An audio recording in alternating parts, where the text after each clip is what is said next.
राधे राधे। कैसे हैं आप लोग? ईश्वर कृपा से आप सब अच्छे होंगे। प्रभु सब पर कृपा बनाए रखे, सबका कल्याण करें।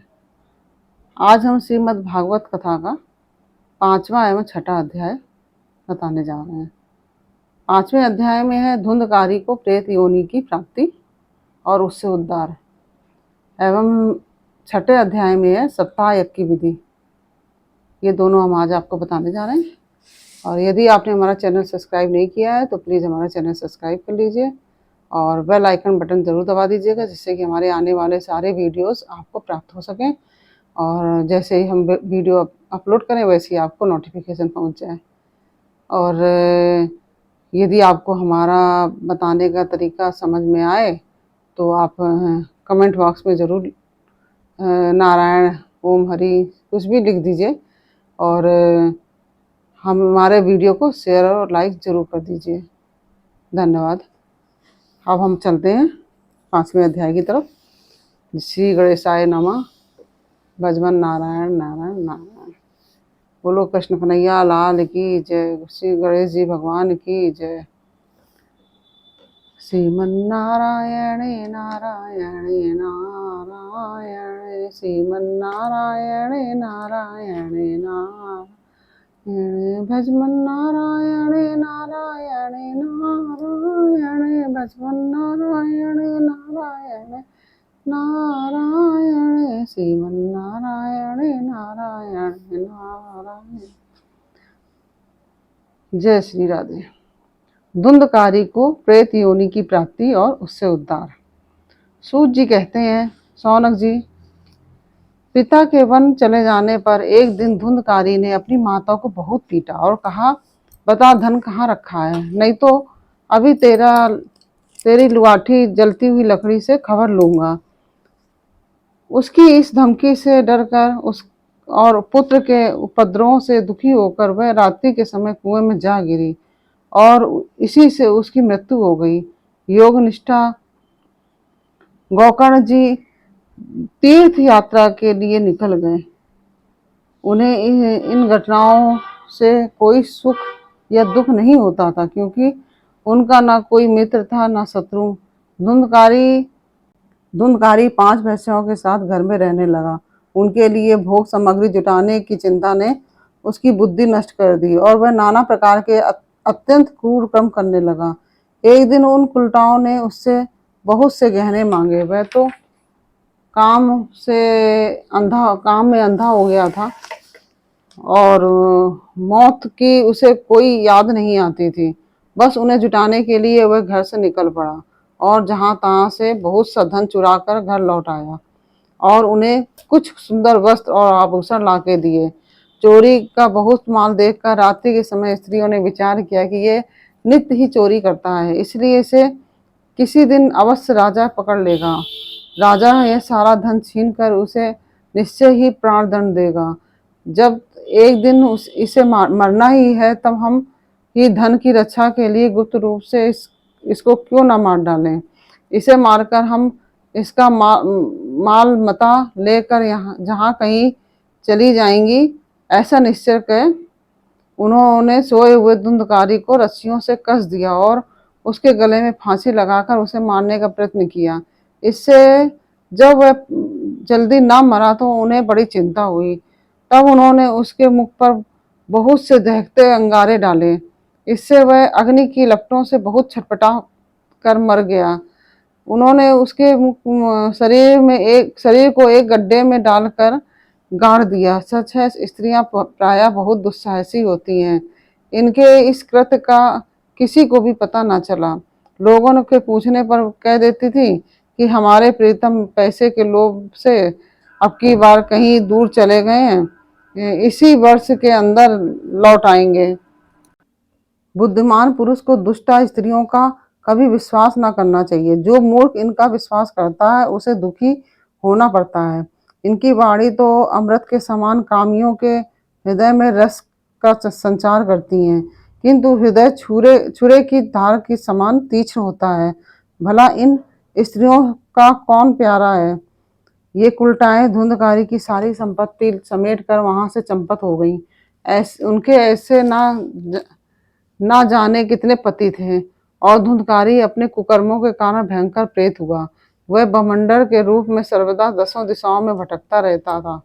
एक शीत धाम से संतप्त और भूख प्यास से व्याकुल होने के कारण हा देव चिल्लाता रहता था, परंतु उसे कहीं भी कोई आश्रय न मिला। कुछ काल बीतने कुछ काल बीतने पर गोकर्ण ने भी लोगों के मुख से धुंधकारी की मृत्यु का समाचार सुना। तब उसे अनाथ समझकर उन्होंने उसका गया में जी में श्राद्ध किया, और वे और भी जहाँ जहाँ वे जाते थे उसका श्राद्ध अवश्य करते थे। इस प्रकार घूमते घूमते गोकर्ण जी अपने नगर में आए, और रात्रि के समय दूसरों की दृष्टि से बचकर सीधे अपने घर के आंगन में सोने के लिए पहुंचे। वहां उन्होंने भाई को सोया देख आधी रात के समय धुंधकारी ने अपना बड़ा विकट रूप दिखाया। वह कभी भेड़ा, कभी हाथी, कभी भैंसा, कभी इंद्र और कभी अग्नि का रूप धारण करता। अंत में वह मनुष्य के आकार में प्रकट हुआ। ये विपरीत अवस्थाएं देखकर गोकर्ण ने निश्चय किया कि यह कोई दुर्गति को प्राप्त हुआ जीव है। तब उन्होंने उससे धैर्य पूर्वक पूछा। गोकर्ण ने कहा, तू कौन है? रात्रि के समय ऐसे भयानक रूप क्यों दिखा रहा है? तेरी यह दशा कैसे हुई? हमें बता तो सही, तू प्रेत है, पिशाच है, या कोई राक्षस है? सूत जी कहते हैं, गोकर्ण के इस प्रकार पूछने पर वह बार बार जोर जोर से रोने लगा। उसमें बोलने की शक्ति नहीं थी, इसलिए उसने केवल संकेत मात्र किया। तब गोकर्ण ने अंजलि में जल लेकर उसे अभिमंत्रित करके उस पर जल छिड़का। उससे उसके पापों का कुछ शमन हुआ, और वह इस प्रकार कहने लगा। प्रेत बोला, मैं तुम्हारा भाई हूँ, मेरा नाम है धुंधकारी। मैंने अपने ही दोष से अपना ब्राह्मणत्व नष्ट कर दिया है।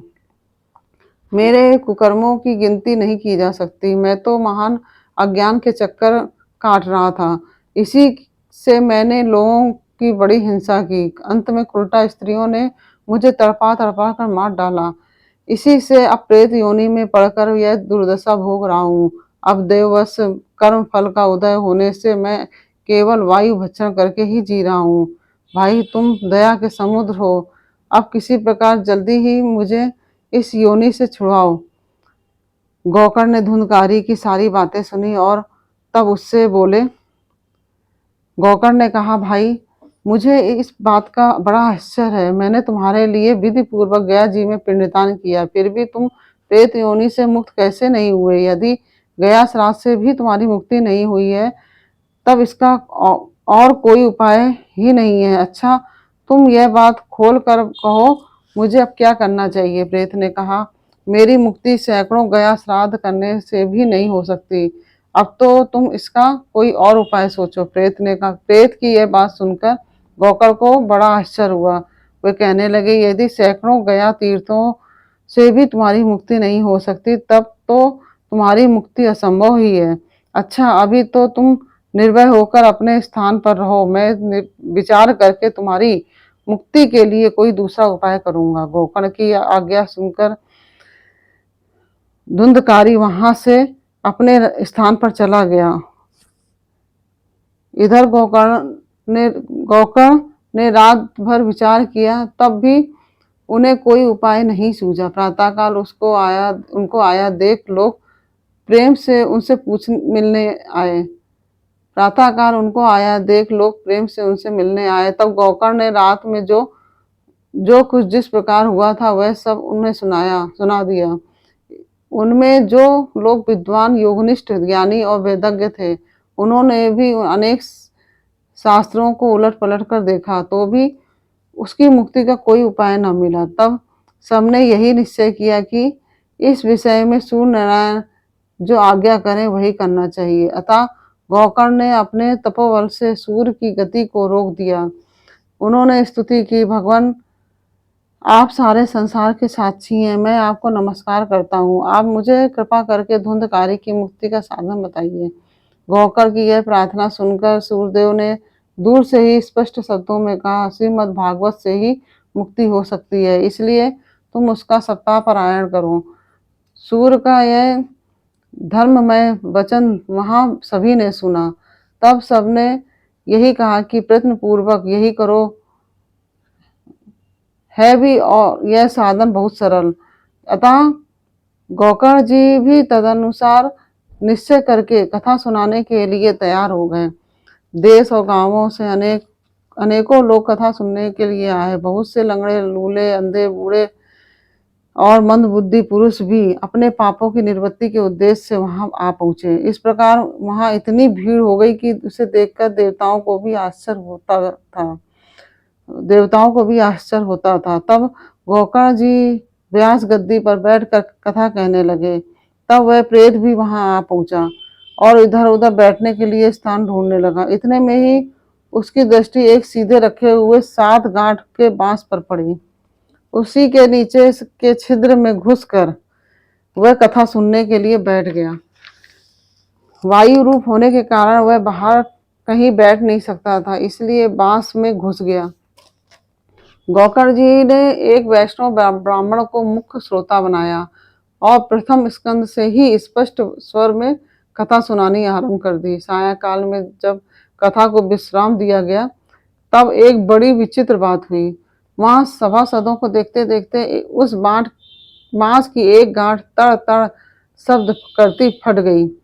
इसी प्रकार दूसरे दिन सायंकाल में दूसरी गांठ फटी और तीसरे दिन उसी समय तीसरी। इस प्रकार 7 दिनों में 7 गांठों को फोड़कर धुंधकारी 12 स्कंदों के सुनने से पवित्र होकर प्रेत योनि से मुक्त हो गया और दिव्य रूप धारण करके सबके सामने प्रकट हुआ। उसका मेघ के समान श्याम शरीर पीताम्बर और तुलसी की मालाओं से सुशोभित था और तथा सिर पर मनोहर मुकुट और कानों में कमनीय कुंडल झिलमिला रहे थे। उसने तुरंत अपने भाई गोकर्ण को प्रणाम करके कहा, भाई, तुमने कृपा करके मुझे प्रेत योनि की यातनाओं से मुक्त कर दिया है।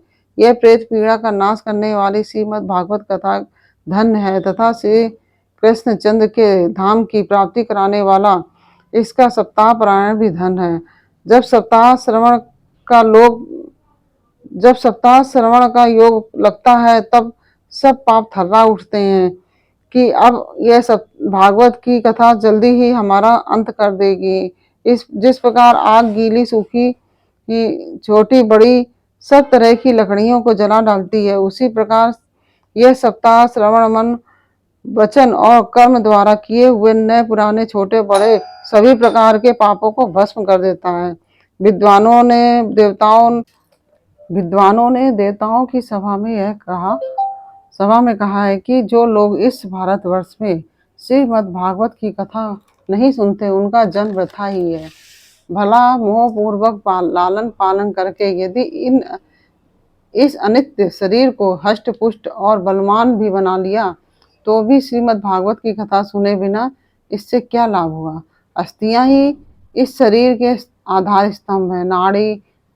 नाड़ी रूप रस्सियों से यह बंधा हुआ है। ऊपर से इस पर मांस और रक्त थोपकर इसे चर्म से मढ़ दिया गया है।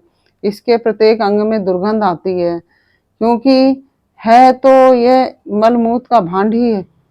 वृद्धावस्था और शोक के कारण यह परिणाम में दुखमय ही है। रोगों का तो घर ही ठहरा। यह निरंतर किसी न किसी कामना से पीड़ित रहता है, कभी इसकी तृप्ति नहीं होती। इसे धारण किए रहना भी एक भार ही है। इसके रोम रोम में दोष भरे हुए हैं और नष्ट होने में इसे एक क्षण भी नहीं लगता। अंत में यदि इसे गाड़ दिया जाता है तो इसके कीड़े बन जाते हैं और पशु खा जाता है तो यह विष्ठा हो जाता है और अग्नि में जला दिया जाता है तो भस्म की ढेरी हो जाता है। ये 3 ही इसकी गतियां बताई गई हैं। ऐसे अस्थिर शरीर से मनुष्य अविनाशी फल देने वाला काम क्यों नहीं बना लेता। जो अन्न प्रातःकाल पकाया जाता है वह सायंकाल तक बिगड़ जाता है, फिर भी उसी के रस से पुष्ट हुए शरीर की नित्यता कैसी है। इस लोक में सप्ताह श्रवण करने से भगवान की शीघ्र ही प्राप्ति हो सकती है। अतः सब प्रकार के दोषों की निवृत्ति के लिए एकमात्र यही साधन है। जो लोग भागवत की कथा से वंचित हैं, वे तो जल में बुदबुदे और जीवों में मच्छरों के समान केवल मरने के लिए ही पैदा होते हैं। भला इसके प्रभाव से जड़ और सूखे हुए बांस की गांठें कैसे फट सकती हैं। उस भगवत कथा का श्रवण करने से चित्त की गांठों का खुल जाना कोई बड़ी बात है। सप्ताह श्रवण करने से मनुष्य के हृदय की गांठ खुल जाती है। उसके समस्त संशय छिन्न भिन्न हो जाते हैं और सारे कर्म क्षीण हो जाते हैं। यह भगवत कथा रूप तीर्थ संसार के कीचड़ को धोने में बड़ा ही पटु है। विद्वानों का कथन है कि जब यह हृदय में स्थित हो जाता है तब मनुष्य की मुक्ति निश्चित ही समझनी चाहिए। जिस प्रकार धुंधकारी ये सब बातें कह रहा था, उसके लिए बैकुंठवासी पार्षदों के सहित एक विमान उतरा। उससे सब और मंडलाकार प्रकाश फैल रहा था। सब लोगों के सामने ही धुंधकारी उस विमान पर चढ़ गया और उस विमान पर आए हुए पार्षदों को देखकर उससे गोकर्ण ने यह बात कही। गोकर्ण ने पूछा, भगवान के प्रिय पार्षदों, यहाँ तो हमारे अनेकों शुद्ध हृदय श्रोतागण हैं। उन सबके लिए आप लोग एक साथ बहुत से विमान क्यों नहीं लाए? हम देखते हैं कि यहाँ सभी ने समान रूप से कथा सुनी है, फिर फल में इस प्रकार का भेद क्यों हुआ, यह बतलाइए। भगवान के सेवकों ने कहा, हे मानद, इस फल भेद का कारण इनके श्रवण का भेद ही है। ये ठीक है कि श्रवण तो सबने समान रूप से ही किया है, किंतु इसके जैसा मनन नहीं किया। इसी से एक साथ भजन करने पर भी उसके फल में भेद रहा। इस प्रेत ने 7 दिनों तक निराहार रहकर श्रवण किया था तथा सुने हुए विषय का स्थिर चित्त से यह खूब मनन निधिध्यासन भी करता रहा था। जो ज्ञान दृढ़ नहीं होता वह व्यर्थ हो जाता है। इसी प्रकार ध्यान न देने से, श्रवण का, संदेह से, मंत्र का और चित्त के इधर उधर भटकते रहने से जप का भी कोई फल नहीं होता। वैष्णवहीन देश अपात्र को कराया हुआ श्राद्ध का भोजन, अश्रोत्रिय को दिया हुआ दान और आचारहीन कुल, इन सबका नाश हो जाता है। गुरु वचनों में विश्वास, दीनता का भाव, मन के दोषों पर विजय और कथा में चित्त की एकाग्रता इत्यादि नियमों का यदि पालन किया जाए तो श्रवण का यथार्थ फल मिलता है। यदि ये श्रोता फिर से श्रीमद् भागवत की कथा सुने तो निश्चय ही सबको वैकुंठ की प्राप्ति होगी। और गोकर्ण जी, आपको तो भगवान स्वयं आकर गोलोक धाम में लेकर जाएंगे। यूं कहकर वे पार्षद हरि कीर्तन करते हुए श्री वैकुंठ लोक को चले गए। श्रावण मास में गोकर्ण जी ने फिर उसी प्रकार सप्ताह क्रम से कथा कही और उन श्रोताओं ने उसे फिर सुना। नारद जी, इस कथा की समाप्ति पर जो कुछ हुआ वह सुनिए। वहां भक्तों से भरे हुए विमानों के साथ भगवान प्रकट हुए। सब ओर से खूब जय जयकार और नमस्कार की ध्वनियां होने लगी। भगवान स्वयं हर्षित होकर अपने 5 जन संघ की ध्वनि करने लगे और उन्होंने गोकर्ण को हृदय से लगाकर अपने ही समान बना लिया। उन्होंने क्षण भर में ही अन्य सब श्रोताओं को भी मेघ के समान श्याम वर्ण रेशमी पीताम्बरधारी तथा किरीट और कुंडल आदि से विभूषित कर दिया। उस गांव में कुत्ते और चांडाल पर्यंत जितने भी जीव थे वे सब गोकर्ण की कृपा से विमानों पर चढ़ गए तथा जहाँ योगी जन जाते हैं उस भगवत धाम में वे भेज दिए गए। इस प्रकार भक्त वत्सल भगवान श्री कृष्ण कथा श्रवण से प्रसन्न होकर गोकर्ण जी को साथ में ले अपने ग्वाल वालों के प्रिय गोलोक धाम में चले गए। पूर्व काल में जैसे अयोध्यावासी भगवान श्री राम के साथ साकेत धाम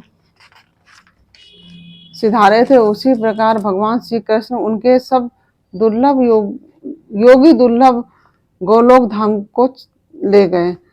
जिस लोक में सूर्य, चंद्रमा और सिद्धों की भी कोई गति नहीं हो सकती, उसमें वह श्रीमद् भागवत श्रवण करने से चले गए। नारद जी, सप्ताह यज्ञ के द्वारा कथा श्रवण करने से जैसा उज्जवल फल संचित होता है उसके विषय में हम आपसे क्या कहें। अजी, जिन्होंने अपने कर्म पुण्य से गोकर्ण की कथा के एक अक्षर का भी पान किया था, गोकर्ण की कथा के एक अक्षर का भी पान किया था, वे फिर अब माता के गर्भ में नहीं आए।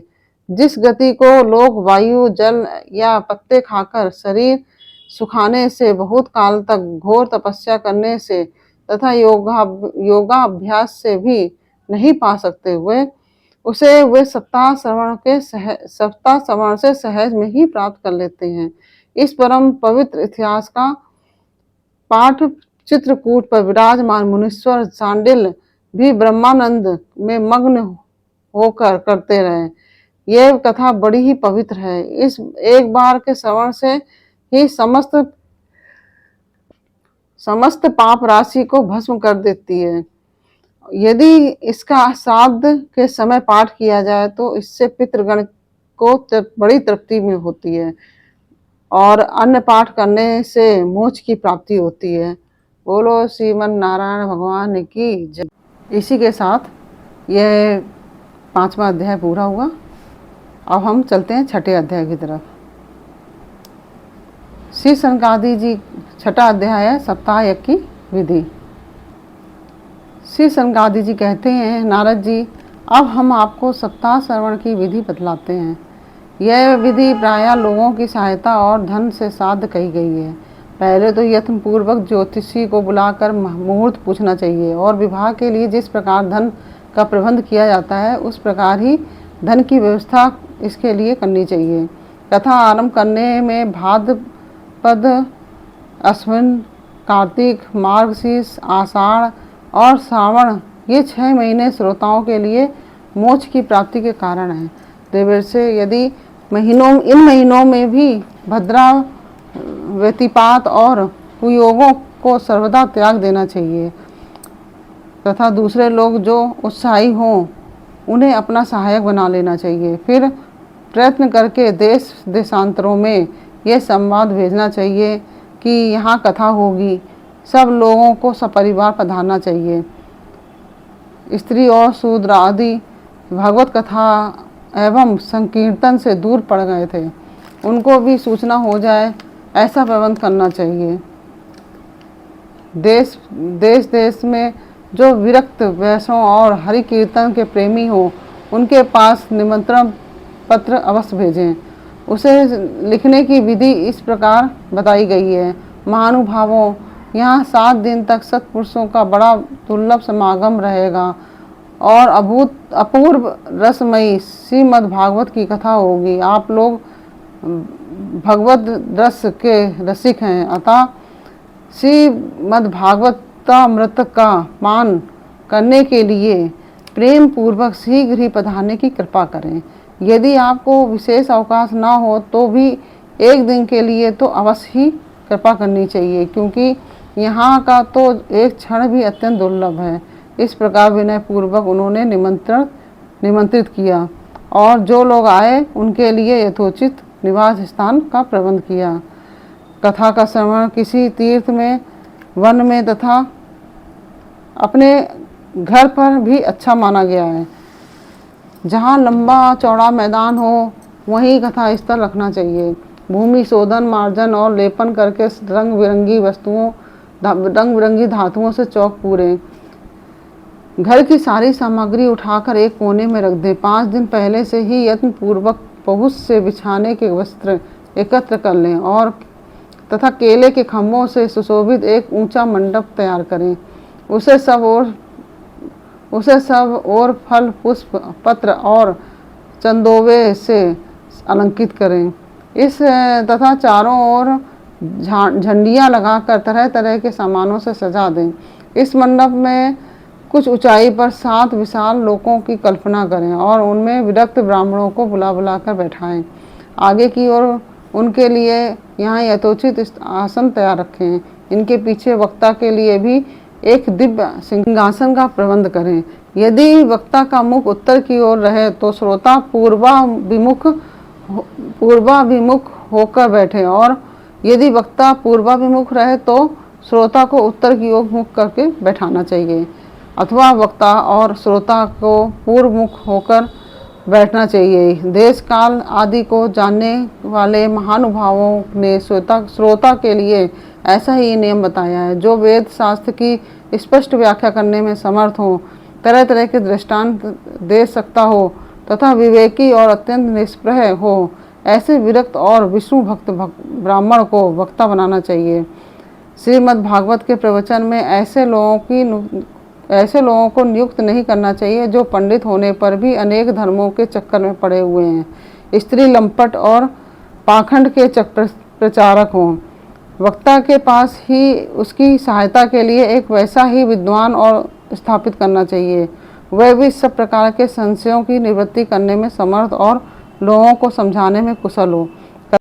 कथा प्रारंभ के दिन से एक दिन पूर्व व्रत ग्रहण करने के लिए वक्ता को छौर करा लेना चाहिए और अरुणोदय के समय शौच से निवृत्त होकर अच्छी तरह से स्नान करें और संध्या आदि अपने नित्य कर्मों को संक्षेप में समाप्त करके कथा के विघ्नों की निवृत्ति के लिए श्री गणेश जी का पूजन करें। तदंतर पितृगण का तर्पण कर पूर्व पापों की शुद्धि के लिए प्रायश्चित करें और एक मंडल बनाकर उसमें श्री हरि को स्थापित करें। फिर भगवान श्री कृष्ण को लक्ष्य करके मंत्रोच्चारण पूर्वक क्रमशः षोडोपचार विधि से पूजन करें और उसके पश्चात प्रदक्षिणा कर नमस्कार आदि कर इस प्रकार स्तुति करें। करुणा निधान, मैं संसार सागर में डूबा हुआ और बड़ा दीन हूँ। कर्मों के मोह रूपी ग्रह ने मुझे पकड़ रखा है। आप इस संसार सागर से मेरा उद्धार कीजिए। इसके पश्चात धूप दीप आदि सामग्रियों से श्रीमद् भागवत की भी बड़े उत्साह और प्रीतिपूर्वक विधि विधान से पूजा करें। फिर पुस्तक के आगे नारियल रखकर नमस्कार करें और प्रसन्न चित्त से इस प्रकार स्तुति करें। श्रीमद् भागवत के रूप में आप साक्षात श्री कृष्णचंद्र ही विराजमान हैं। नाथ, मैंने भवसागर से छुटकारा पाने के लिए आपकी शरण ली है। मेरा यह मनोरथ आप बिना किसी विघ्न बाधा के सांगोपांग पूरा करें। केशव, मैं आपका दास हूँ।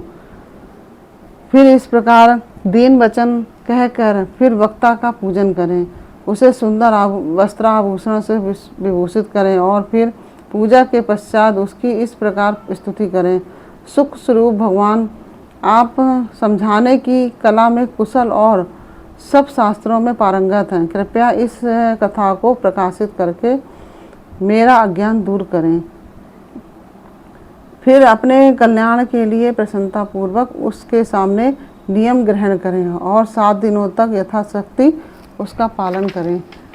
कथा में विघ्न ना हो उसके लिए 5 ब्राह्मणों को और वर्णन करें। वे 12 अक्षर मंत्र द्वारा भगवान का नामों का जाप करें। फिर ब्राह्मण अन्य विष्णु भक्त एवं कीर्तन करने वालों को नमस्कार करके उनकी पूजा करें और उनकी आज्ञा पाकर स्वयं भी आसन पर बैठ जाएं। जो पुरुष लोक संपत्ति, धन, घर और पुत्र आदि की चिंता छोड़कर शुद्ध चित्त से केवल कथा में ही अपना ध्यान रखता है, उसे उसके श्रवण का उत्तम फल मिलता है। बुद्धिमान वक्ता को चाहिए कि सूर्योदय से कथा आरंभ करके 3:30 पहर तक मध्यम स्वर में अच्छी तरह से कथा वाचें। दोपहर के समय 2 घड़ी तक कथा बंद रखें। उस समय कथा के प्रसंग के अनुसार वैष्णवों को भगवान के गुणों का वर्णन करना चाहिए। व्यर्थ बातें नहीं करनी चाहिए।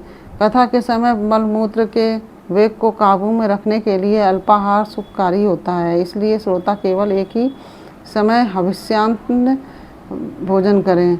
यदि शक्ति हो तो 7 दिन निराहार रहकर कथा सुने अथवा केवल घी या दूध पीकर सुखपूर्वक श्रवण करें अथवा फलाहार या एक समय ही भोजन करें। जिससे जैसा नियम सुविधे से सज सके उसी को कथा श्रवण में के लिए करना चाहिए। मैं तो उपवास की अपेक्षा भोजन करना अच्छा समझता हूँ, यदि वह कथा में के श्रवण में सहायक हो। यदि उपवास के श्रवण में बाधा पहुँचती है तो वह किसी काम का नहीं है। नारद जी, नियम से सप्ताह सुनने वाले पुरुषों के नियम सुनिए। विष्णु भक्त कि दीक्षा से रहित पुरुष कथा श्रवण का अधिकारी नहीं है। जो पुरुष नियम से कथा सुने और उसे ब्रह्मचर्य से रहना, भूमि पर सोना और नित्य प्रति कथा समाप्त होने के बाद पत्तल में भोजन करना चाहिए।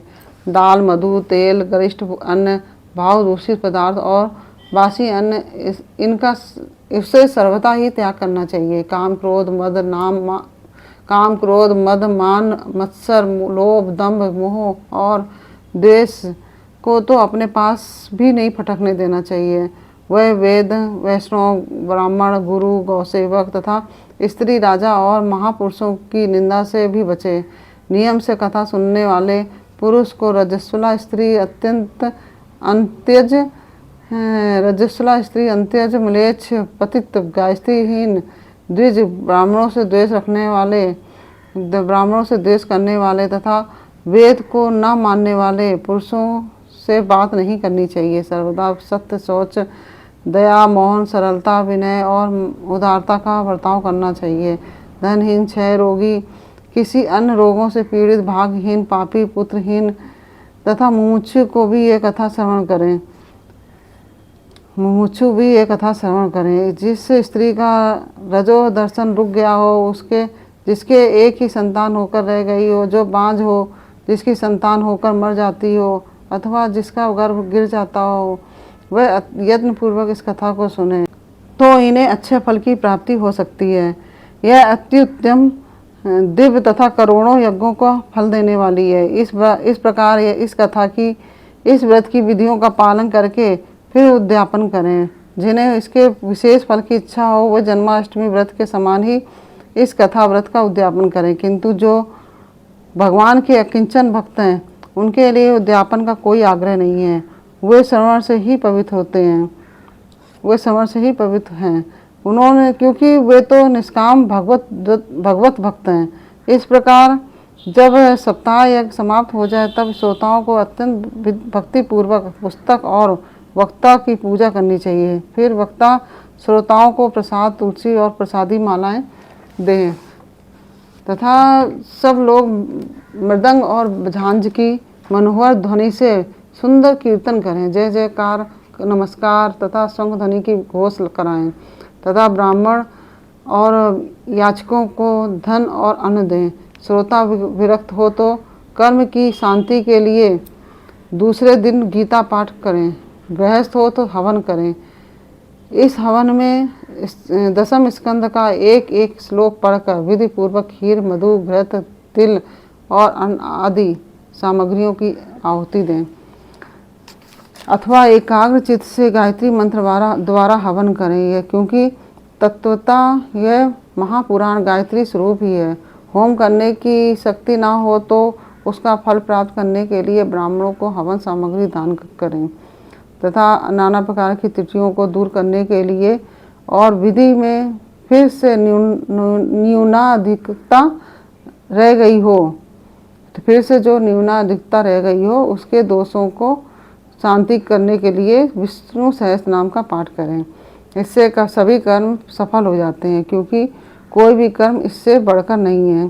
फिर 12 ब्राह्मणों को खीर और मधु आदि उत्तम पदार्थ खिलाएं और व्रत की पूर्ति के लिए गौ और सुवर्ण का दान करें। सामर्थ्य हो तो 3 तोले सोने का और सिंहासन बनवाएं।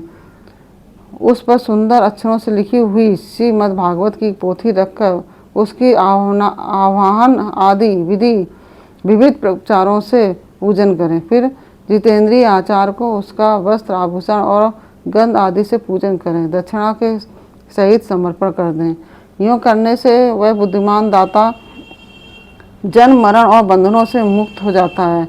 यह सप्ताह पारायण की विधि सब पापों से निवृत्त करने वाली है। इसका इस प्रकार ठीक पालन करने से यह मंगलमय भागवत पुराण अभीष्ट फल प्रदान करता है तथा अर्थ, धर्म, काम और मोक्ष चारों की प्राप्ति का साधन हो सकता है। इसमें संदेह नहीं है। सनकादि कहते हैं, नारद जी, इस प्रकार तुम्हें यह सप्ताह श्रावण की विधि हमने पूरी सुना दी है। सप्ताह श्रवण की विधि हमने पूरी सुना दी है। और अब क्या क्या सुनना चाहते हो, इस श्रीमद् भागवत से भोग और मोक्ष दोनों ही हाथ लग जाते हैं। सूत जी कहते हैं, शौनक जी, यूँ कहकर महामुनि सनकादि ने एक सप्ताह तक विधि पूर्वक इस सर्व पाप नाशनी, परम पवित्र और भोग और मोक्ष प्रदान करने वाली भागवत कथा का प्रवचन किया। इस सब प्राणियों ने नियम पूर्वक इसे श्रवण किया। इसके पश्चात उन्होंने विधि पूर्वक भगवान पुरुषोत्तम की स्तुति की।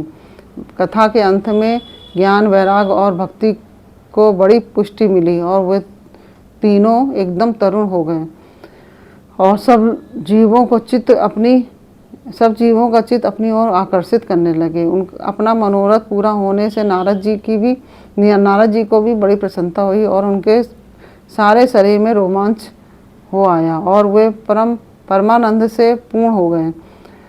इस प्रकार कथा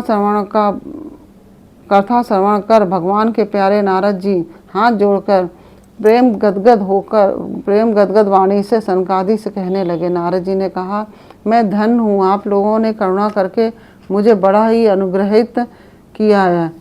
आज ही मुझे सर्व पापहारी भगवान श्री हरि की ही प्राप्ति हो गई। तपोधनों में श्रीमद् भागवत श्रवण को ही सब धर्मों से श्रेष्ठ मानता हूँ, क्योंकि इसके श्रवण से वैकुंठ गोलोक बिहारी श्री कृष्ण की प्राप्ति होती है। सूत जी कहते हैं, शौनक जी, वैष्णव श्रेष्ठ नारद जी यूँ कह ही रहे थे कि वहाँ घूमते घूमते योगेश्वर सुखदेव जी आ गए। कथा समाप्त होते ही व्यास नंदन श्री सुखदेव जी वहाँ पधारे। 16 वर्ष की सी आत्मलाभ से पूर्ण ज्ञान रूपी महासागर का संवर्धन करने के लिए चंद्रमा के समान वे प्रेम से धीरे धीरे श्रीमद् भागवत का पाठ कर रहे थे। परम तेजस्वी सुखदेव जी को देखकर सारे सभासद झटपट खड़े हो गए और उन्हें एक ऊंचे आसन पर बैठाया। फिर देवर्षि नारद जी ने उनका प्रेम पूर्वक पूजन किया। उन्होंने सुखपूर्वक बैठकर कहा, आप लोग मेरी निर्मल वाणी सुनिए। श्री सुखदेव जी बोले, रसिक एवं भावुक जन, मैं यह श्रीमद् भागवत कथा देव वेद रूप कल्प वृक्ष का परिपक्व फल है। श्री सुखदेव रूप सुख के मुख से संयोग होने से अमृत रस से परिपूर्ण है। यह रस ही रस है, इसमें न छिलका है न गुठली है। इसी लोक में सुलभ है। जब तक शरीर में चेतना रहे तब तक आप लोग बार बार इसका सेवन पान करें। और महामुनि वेद व्यास ने श्रीमद् भागवत महापुराण की रचना की है। इसमें निष्कपट निष्काम परम धर्म का निरूपण है। इसमें शुद्ध अंतःकरण सत्पुरुषों के जानने योग्य कल्याणकारी वास्तविक वस्तु का वर्णन है, जिससे तीनों तापों की शांति होती है। इसका आश्रय लेने पर दूसरे शास्त्र तथा साधन की आवश्यकता नहीं रहती। जब कभी पूर्ण आत्मा पुरुष इसके श्रवण की इच्छा करते हैं, तभी ईश्वर अविलंब उनके हृदय में अवरुद्ध हो जाता है। यह भागवत पुराणों का तिलक और वैष्णवों का धन है।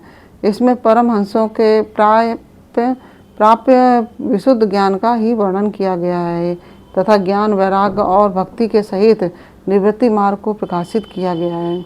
जो पुरुष भक्ति पूर्वक इसके श्रवण, पठन और मनन में तत्पर रहता है, वह मुक्त हो जाता है। यह रस स्वर्ग लोक, सत्य लोक, कैलाश और वैकुंठ में भी नहीं है। इसलिए भाग्यवान श्रोताओं, तुम इसका खूब पान करो, इसे कभी मत छोड़ो।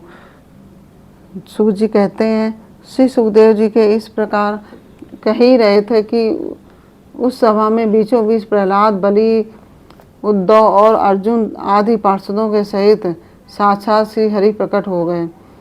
तब देवर्षि नारद ने भगवान और उनके भक्तों की यथोचित पूजा की। भगवान को प्रसन्न देखकर देवर्षि ने उन्हें एक विशाल सिंहासन पर बैठा दिया और सब लोग उनके सामने संकीर्तन करने लगे। उस कीर्तन को देखने के लिए श्री पार्वती जी सहित महादेव जी और ब्रह्मा जी भी आए। कीर्तन आरंभ हुआ। प्रहलाद जी तो चंचल गति फुर्तीले होने के कारण करताल बजाने लगे। उद्धव जी ने झांझे उठा ली। देवर्षि नारद वीणा की ध्वनि करने लगे। स्वर्ग विज्ञान गान विद्या से कुशल होने के कारण अर्जुन राग अलापने लगे। इंद्र ने मृदंग बजाना आरंभ किया। सनकादि बीच बीच में उद्घोष जय घोष करने लगे और इन सब के आगे सुखदेव जी तरह तरह की सरस अंग भंगी करके भाव बताने लगे।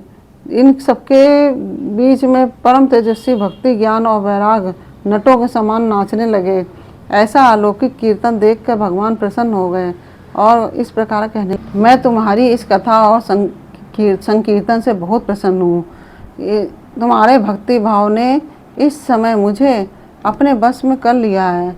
तुम लोग मुझसे वर मांगो। भगवान के ये वचन सुनकर सब लोग बड़े प्रसन्न हुए और प्रमाद चित्त से भगवान से कहने लगे, भगवान हमारी यह अभिलाषा है कि भविष्य में भी जहाँ जहाँ कहीं भी सप्ताह कथा हो वहाँ आप इन पार्षदों के सहित अवश्य पधारें। हमारा यह मनोरथ पूर्ण कर दीजिए। भगवान तथास्तु कहकर वहीं से अंतर्ध्यान हो गए। इसके पश्चात नारद जी ने भगवान और उनके पार्षदों के चरणों को लक्ष्य करके प्रणाम किया और फिर सुखदेव जी आदि तपस्वियों को भी नमस्कार किया। कथामृत का पान करने से सब लोगों को बड़ा ही आनंद हुआ। उनका सारा मोह नष्ट हो गया। फिर वे सब लोग अपने अपने स्थानों को चले गए। इस समय सुखदेव जी ने भक्ति को उसके पुत्रों के सहित अपने शास्त्र में स्थापित कर दिया। इसी से भागवत का सेवन करने से श्री हरि वैष्णव के हृदय में आ विराजते हैं। जो लोग दैत्य के दुख ज्वर की ज्वाला से दग्ध हो रहे हैं, जिन्हें माया पिशाच आदि ने रौंद डाला है, तथा जो संसार समुद्र में डूब रहे हैं, उनका कल्याण करने के लिए श्रीमद् भागवत सिंहनाद कर रहा है। शौनक जी ने पूछा, सुखदेव जी ने राजा परीक्षित को, गोकर्ण के धुंधकारी को और सनकादि ने नारद जी को किस किस समय यह ग्रंथ सुनाया था? मेरा यह संशय दूर कीजिए। सूत जी ने कहा, भगवान श्री हरि के स्वधा आगमन के बाद कलयुग के 30 वर्ष से कुछ अधिक बीत जाने पर भाद्रपद मास की शुक्ला नवमी को सुखदेव जी ने कथा आरंभ की थी। राजा परीक्षित के कथा सुनने के बाद कलयुग के 200 वर्ष बीत जाने पर आषाढ़ मास की शुक्ला नवमी को गोकर्ण जी ने यह कथा सुनाई थी। इसके पीछे कलयुग के 30 वर्ष और निकल जाने पर कार्तिक शुक्ला नवमी को सनकादि ने कथा आरंभ की थी। निष्पाप शौनक जी, आपने जो कुछ पूछा था उसका उत्तर मैंने आपको दे दिया है। इस कलयुग में भागवत की कथा भव रोग की रामबाण औषध है। संत जन, आप लोग आदर पूर्वक इस कथा अमृत का पान कीजिए। श्री कृष्ण को अत्यंत प्रिय, संपूर्ण पापों का नाश करने वाला, मुक्ति का एकमात्र कारण और भक्ति को बढ़ाने वाला है। लोक में अन्य कल्याणकारी साधनों का विचार करने और तीर्थों का सेवन करने का क्या फल होगा? आपने दूध को हाथ में पास लिए देखकर यमराज उसके कान में कहते हैं, देखो, जो भागवत की कथा वार्ता में मत हो रहे हो उनसे दूर रहना। मैं औरों को ही दंड देने की शक्ति रखता हूँ, वैष्णवों को नहीं। इस आसार संसार में विष की आसक्ति के कारण व्याकुल बुद्धि वाले पुरुषों, आपने कल्याण के उद्देश्य से आधे क्षण के लिए भी इस सुख कथा रूप अनुपम सुधा का पान किया करो। प्यारे भाइयों, निंदित कथाओं से युक्त कुपथ में व्यर्थ ही क्यों भटक रहे हो? इस कथा के कान में प्रवेश करते ही मुक्ति हो जाती है। इस कथा के साक्षी राजा परीक्षित हैं। श्री सुखदेव जी ने प्रेम रस के प्रभाव में स्थित होकर यह कथा को कहा था। जिसके कंठ से संबंध हो जाता है वह वैकुंठ का स्वामी बन जाता है। शौनक जी, मैंने अनेक शास्त्रों को देखकर आपको यह परम गोप्य रहस्य अभी सुनाया है। सब शास्त्रों के सिद्धांतों का यही निचोड़ है। संसार में इस सुख शास्त्र से अधिक पवित्र और कोई वस्तु नहीं है। अतः आप लोग परमानंद की प्राप्ति के लिए इस द्वादशा स्कंद रूप रस का पान करें। जो पुरुष नियम पूर्वक इस कथा का भक्ति भाव से श्रवण करता है और जो शुद्ध अंतःकरण भगवत भक्तों के सामने इसे सुनाता है, वह दोनों ही विधि का पूरा पालन करने के कारण इसका यथार्थ फल पाते हैं। उनके लिए त्रिलोकी में कुछ भी असाध्य नहीं है। बोलो भागवत नारायण की जय। श्रीमन्नारायण नारायण हरि हरि, श्रीमन्नारायण नारायण हरि, तेरी लीला सबसे न्यारी न्यारी हरि हरि। आज यह 5वां अध्याय पूरा हुआ। अब अगले वीडियो में हम आपको श्रीमद् भागवत पुराण का प्रथम स्कंद का पहला अध्याय सुनाएंगे। श्री सूत जी से शौनक आदि ऋषियों का प्रश्न और उसका मंगलाचरण वह सुनाएंगे। राधे राधे।